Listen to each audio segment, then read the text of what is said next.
With some patchy eastern coasts, mist and fog developing tonight, becoming dense in parts of Munster and Leinster overnight. Lows of 5 to 15 degrees. And now you're up to date on News Talk. The News Round on Off the Ball. With Gillette. Put your best face forward with our new and improved razors. This is News Talk. You're welcome along. Tuesday's Off the Ball. Joe Molloy with you. Republic of Ireland in action once again this evening. A competitive win in Baku on Saturday. Friendly in Dublin tonight against the 2022 World Cup hosts Qatar. Live commentary here in Off the Ball. It's a 7:45 kickoff. 53106 is the text number. We are at Off the Ball on Twitter. Your commentary team will be Stuey Byrne. He's alongside Nathan Murphy at the Aviva Stadium. Nathan, you're there? Evening, Joe. Stuey Byrne, hello. Hey, Joe. How are you? Great to have you along for the game this evening. Perfect weather conditions for a game of football in Dublin tonight, Stuey. Yeah, I'd say so. Yeah, pitch is beautiful. Just been watered. The manager seemed to forget that he watered the pitch beforehand. He got a little bit of a splash. So much to the delight of some of the cameramen. But cool evening, I'd have to say. But perfect conditions, Joe, to be quite honest. No wind, and expecting crowd. Well, 25,000 will be there, and they'll be looking for hopefully a performance to warm them up. Nathan, 5 changes from Saturday. Team is in. Yeah, we knew there were going to be a couple of changes. It was put up there yesterday that Caoimhín Kelleher will be starting, and he does, making his first start for the Republic of Ireland at the Aviva Stadium in goal. Josh Cullen ruled out through injury. That means it'll be a centre midfield pairing of Conor Howrahan and Jeff Hendrick.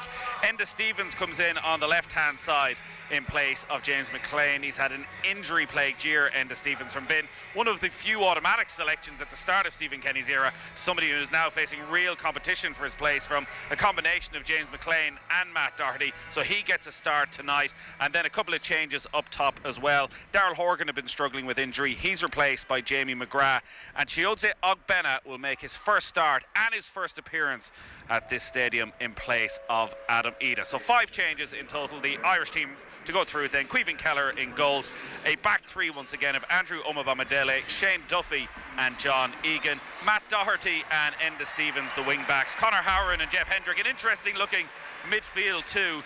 And then it seems it'll be Chiodze Ogbena and Jamie McGrath either side of the hero of Baku, Callum Robinson. So maybe a couple more changes than we expected, but maybe a couple more enforced changes than Stephen Kenny would have wanted. Familiar shape starting to emerge, Stuey, with these Irish teams. You look at that team, it all makes sense. Few players slot in, and there's some key foundations still in place. The back 3, that'll be nice for Kelleher to come in behind. Doherty is still in. Stevens knows what he's doing on the left-hand side. Hendrick obviously played the last day. Robinson leading the line is interesting. I suspect you can't really take a guy out when he's scored 2 goals. He's well able to lead a line, is he?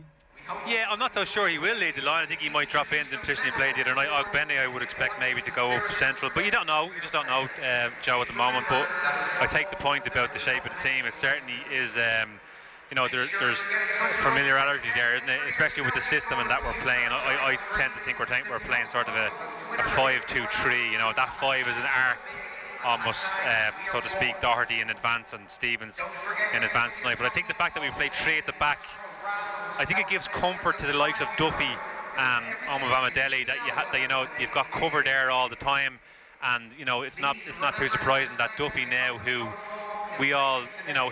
people were probably critical of him in the last 18 months or so for his ability to get on the ball. He looks a lot more comfortable on the ball now because of the encouragement he's getting off the manager, but also because I think he feels like he's got a little bit of cover there with Egan and Umabamadele either side of him.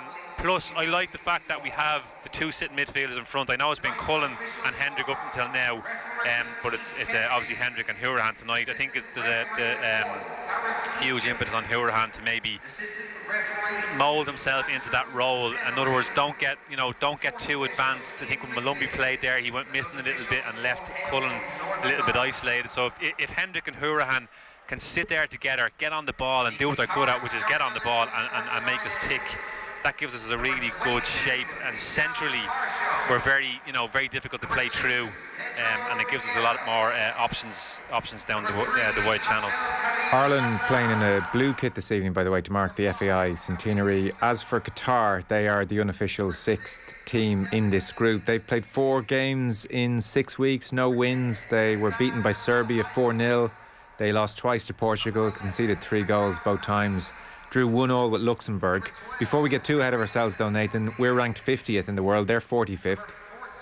Well, there's nothing normal about football in Qatar, as we know, and the World Cup that will take place there just over a year. And when you look at what they're doing this year and what they've done in recent years, it leads you to believe this will be a very well organised and experienced team. They're playing 25 internationals this year. In fact, since Ireland had that 1-1 draw with them back in March in Hungary, they played 12 times.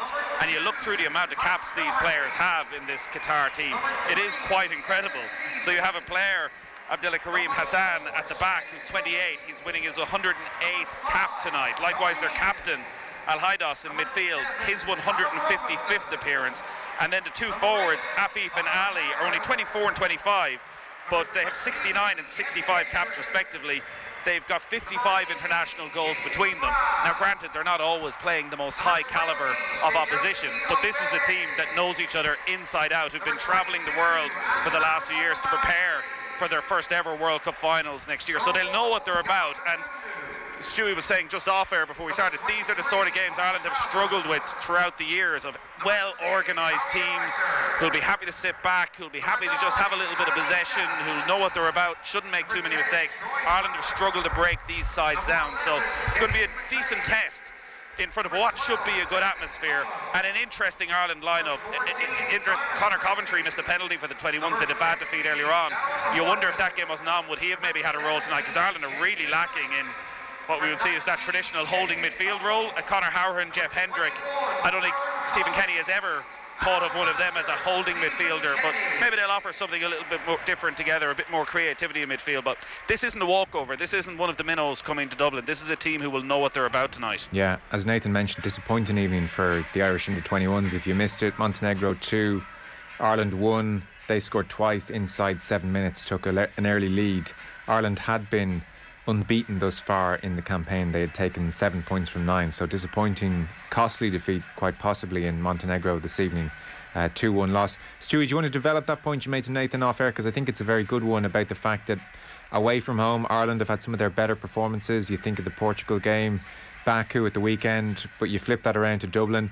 Azerbaijan at home was a disappointing 1-1 draw. There was the Luxembourg game, so breaking teams down as opposed to hitting them on the counter-attack remains a question mark over this Irish side. Yeah, when we're expected to be the team that's going to dominate the football, dominate possession, we tend to struggle, and it's just a fact of life that we have to get used to. It's as simple as that. You referenced Azerbaijan. When they came here, they sat in very, very good shape in them. They worked extremely hard, and they were very efficient in how they used the ball. Albeit they got an absolute world-class strike out of nothing. But still, they frustrated us, and we were guilty on that occasion of poor decision making from ourselves, poor finishing at the right time, and we struggled. We struggled throughout the whole game, and we were lucky enough to get out with a draw. And then you look at it in contrast to the Azerbaijan game the other day. I felt Azerbaijan came out and played, and it played right into our hands, and it was a much better performance from us. But at some stage, if the core belief in your team is going to evolve around possession of the football and building out from the back, it has to develop from there onwards. You have to be, you have to take that pressure on you, especially when you play the likes of Qatar here. And Nathan made a very good point. I'm just reading the stats on them. They've played 21 games in a year, which is for an international team, which is incredible. Well, they're a club team, really. They've just parked everything in lieu of the World Cup. Incredible, and it seems to me like they've been able to play in the Copa America, which I just couldn't get over. And then they've got a couple of decent results along the way. So tonight it's a bit of an unknown, Joe. These could show up, and if they do show up, we just have to be ready. We have to be able to deal with the game as we see it in the game. In-game management. What's your opposition like? Are they sitting back? Are they dropping back? Can we play a little bit higher? Can we move the ball quicker? Where are the areas that we can expose? That's where you need your leaders on the pitch, and that should develop as we develop. But when you look at the caps throughout the team now, listen to Kevin Doyle, I think it might have been on your show on Saturday, talking about when he got to his 10th cap, he felt like he was a lot more comfortable around the place. We're certainly getting that there now with this team. But for 2 or 3, we've got plenty of players who are in the 20 caps and 20 caps plus area. Plus, the Serbian game here was a big step forward for us. The game the other day was a big step forward for us. If in confidence, if anything else. So I think there's a bit of expectation coming to this game. There's expected to be a big crowd. We're expected to go and beat these. This is where we've struggled in the past. If we can pass this test tonight, I think we'll be in really good shape. Okay, fellas, thanks very much for the time being. Nathan Murphy and Stuey Byrne on commentary this evening at the Aviva Stadium. Kickoff is at 7:45. We will be checking in with the two lads before kickoff. In the meantime, competition time. Your chance to win big. News Talk's cash machine. Yeah, we opened the lines this morning for your chance to win on News Talk's cash machine. Today there was €5,777.65 in the cash machine. We called Angela Byrne in Donegal just after 3 o'clock. She picked up within the 5 rings. She told us the correct amount of money, meaning she gets all that money. €5,777.65. You've just won it. Congratulations. You are... Sorry, you were joking. Congratulations, we are absolutely chuffed. Oh my God, I don't believe it. We are not joking, Angela. If you want to win big, well done to you again. Tune into News Talk Breakfast tomorrow to find out just how much is up for grabs. So more football to come across the evening. We will check in, like I said, with Nathan and Stuey again before kick-off at 7:45. Football and Off the Ball brought to you by Sky. All the football you love in one place across Sky Sports, BT Sport and Premier Sports. Short break. Richie's going to run us through everything else going on. And don't forget, 7:45 kick-off, Ireland against Qatar here on Off the Ball this evening. The News Round on Off the Ball. With Gillette. Put your best face forward with our new and improved razors. Red Hot Chili Peppers are back. Anthony, Chad, Flea and John live on stage. World Tour 2022 with very special guests. Anderson .Paak and the Free Nationals and Thundercat. Marley Park, Dublin, June 29th. Tickets from $89.50 on sale this Friday at 10 a.m. Additional charges may apply, subject to licence. Check more at redhotchilipeppers.com. Fall into autumn with Select Hotels of Ireland. For the best choice of Halloween and midterm breaks, look no further than our spooktacular great value offers. With 28 Select Hotels and family-friendly properties to choose from, you are guaranteed quality family time away. Couples can enjoy a quiet, great value romantic midweek break with Select Hotels in wonderful locations nationwide. For that special occasion, give the gift of choice with a Select Hotels gift voucher for 28 hotels. Visit selecthotels.ie or call 1850 200 560.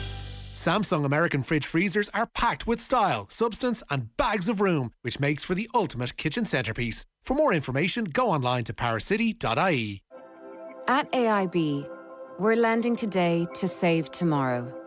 With a green personal loan from AIB, you can make your new car or home improvements a sustainable choice, helping to reduce emissions and fight climate change.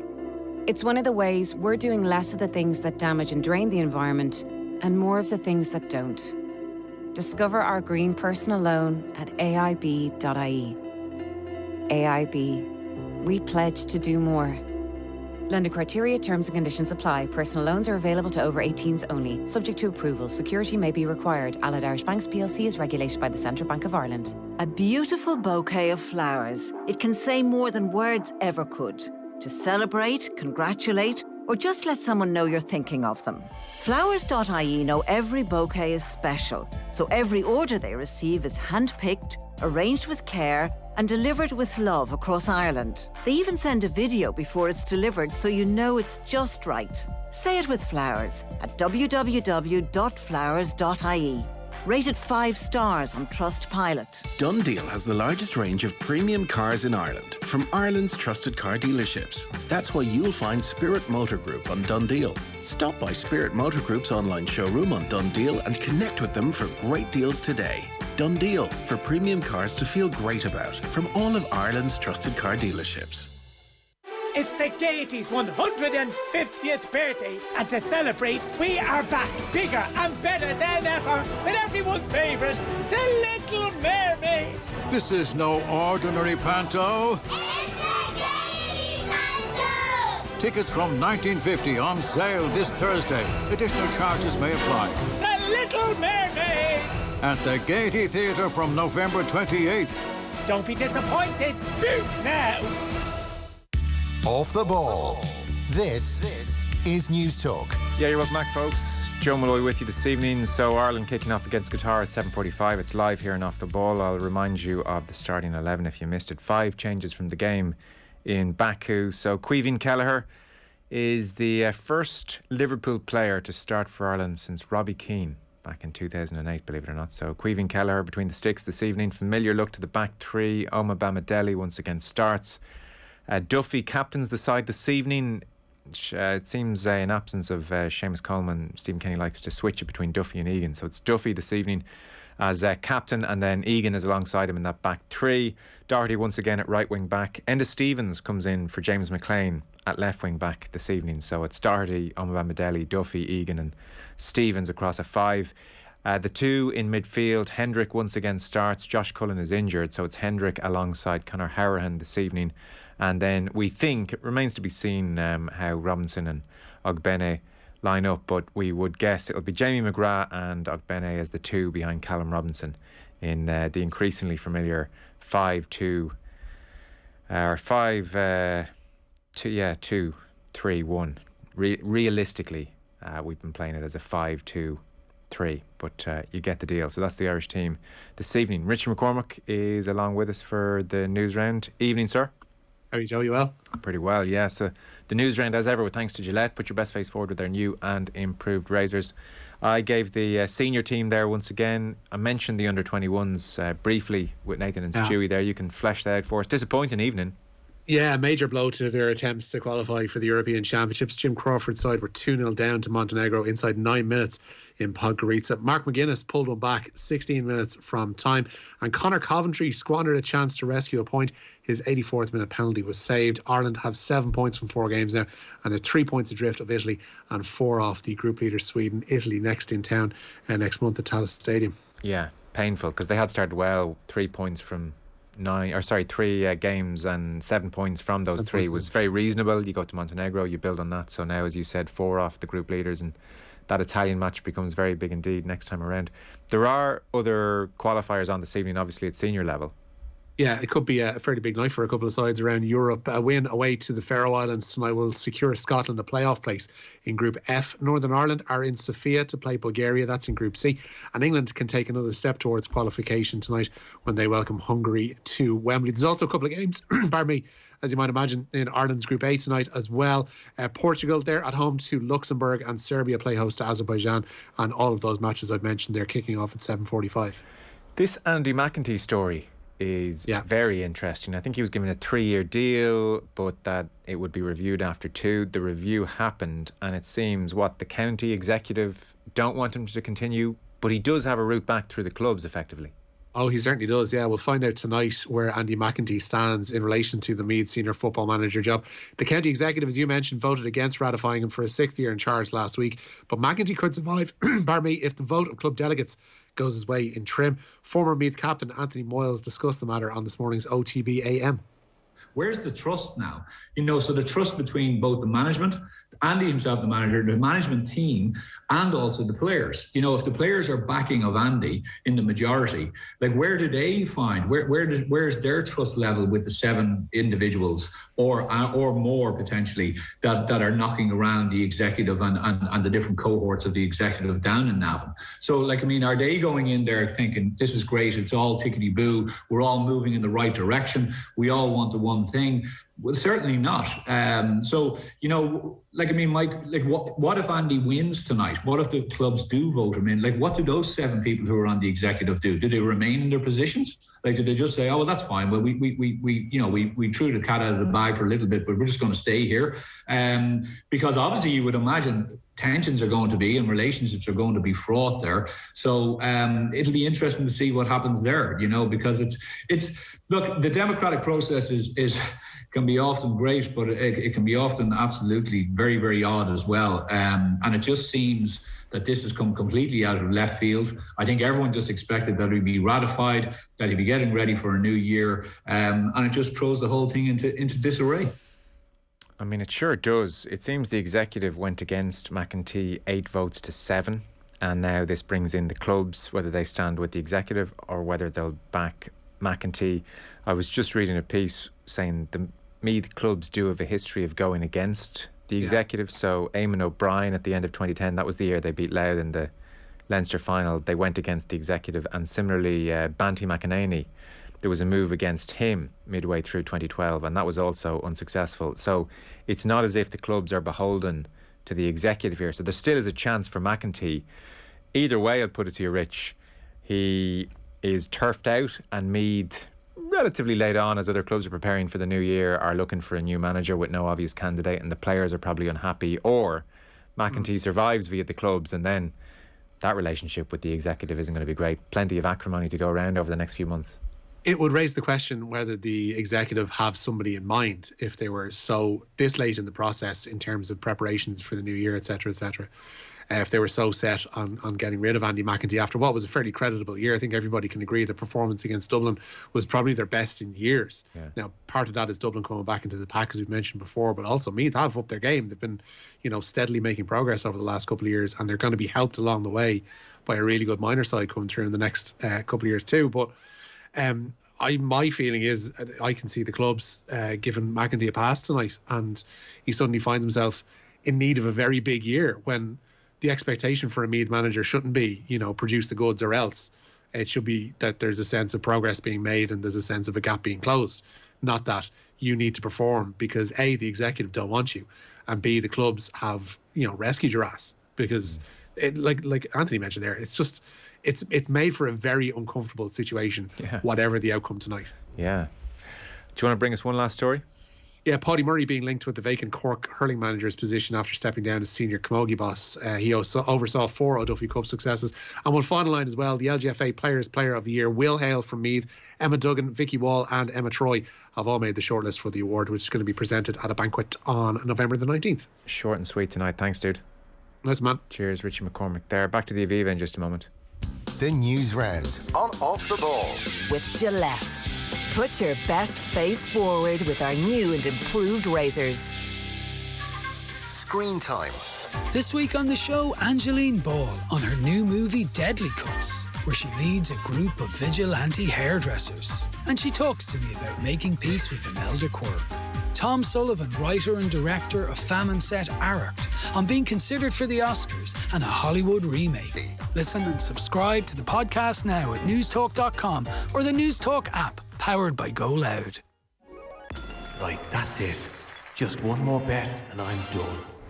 I haven't got a problem. Sure, it's only scratch cards. Everyone does it.